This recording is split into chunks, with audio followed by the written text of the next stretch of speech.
Bismillah ar-Rahman ar-Rahim, alhamdulillah, wa salatu wa salam ala nabiyyina Muhammad wa ala alihi wa sahbihi wa sallam.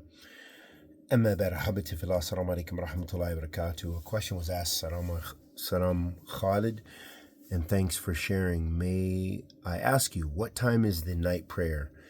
And is this for women? Forgive my ignorance, thanks.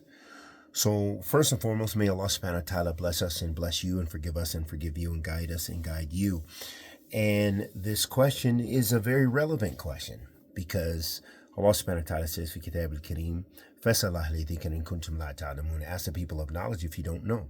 So if you don't know the answer to something, then the most appropriate thing is to not just roughly and follow an opinion and just on our own opinions and desires, but rather to ask those who we trust in knowledge, bi'idhnillah ta'ala. And that is according to the commandment of Allah Azza wa Jal. So, first and foremost, to make this as brief as possible, that the night prayer, it begins after Salat al-Isha. The night prayer is after Salat al-Isha. So it doesn't matter whether it's 10 minutes after, whether it's 1 hour after, it is after Salat al-Isha. And there are different times for the fadl. Of course, if you delay it to the last third of the night, this is better. But if you pray 10 minutes after, 5 minutes after, it doesn't really matter.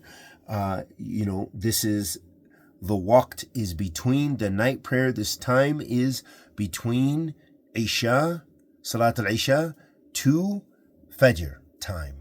So all of that time, anytime, even if you get 10 minutes, if you set your alarm for 10 minutes, 20 minutes before Fajr comes in, and you begin praying and you pray your witr, this is perfectly acceptable. And that's during the last third of the night.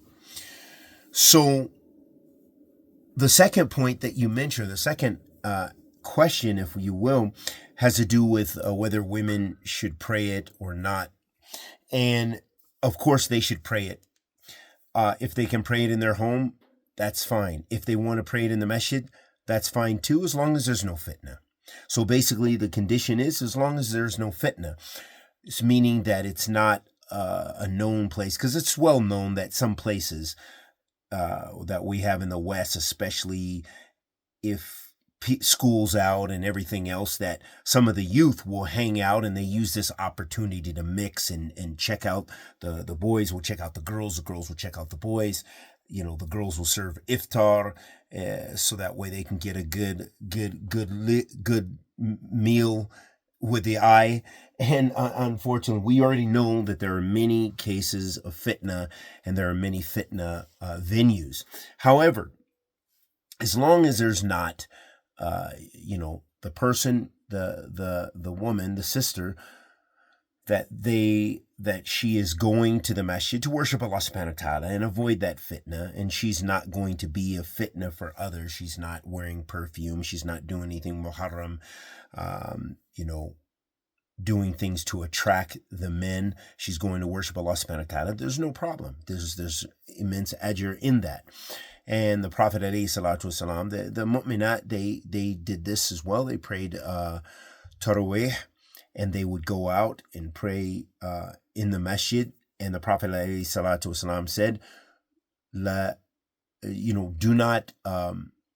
do not prohibit the female slaves of Allah subhanahu wa ta'ala, meaning the women.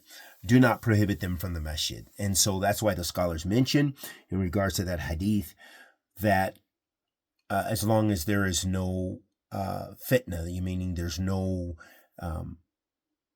sins that will be encouraged or happening during those time periods. And Allah subhanahu wa ta'ala knows best. Wa sallallahu wa sallam ala nabiyyina Muhammad.